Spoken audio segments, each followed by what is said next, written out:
Breaking news రాష్ట్రంలో తుఫాను ప్రభావంతో ప్రభుత్వం హై అలర్ట్ అయింది. అన్ని జిల్లాలకు ప్రత్యేక అధికారులను నియమించింది. ప్రత్యేకంగా జోనల్ ఇన్ఛార్జీలు నియామకం చేపట్టింది.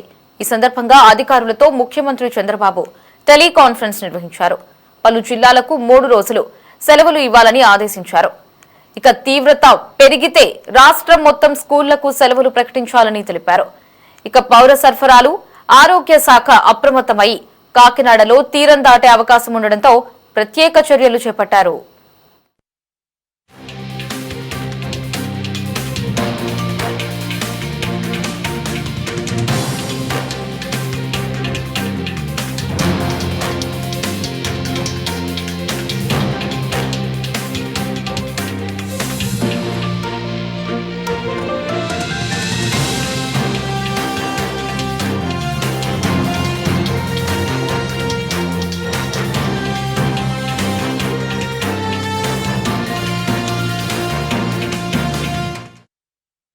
రాష్ట్రంలో భారీ వర్షాలు, వరదల ప్రభావం నేపథ్యంలో ఏపీ ప్రభుత్వం తక్షణ సాయంగా 11 జిల్లాలకు 14 కోట్ల రూపాయల నిధులను విడుదల చేసింది.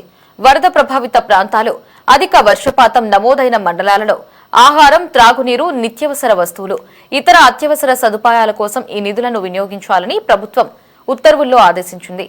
జిల్లా కలెక్టర్లు వెంటనే చర్యలు తీసుకుని అవసరమైన సహాయాన్ని అందించాలని సూచనలు జారీ చేసింది.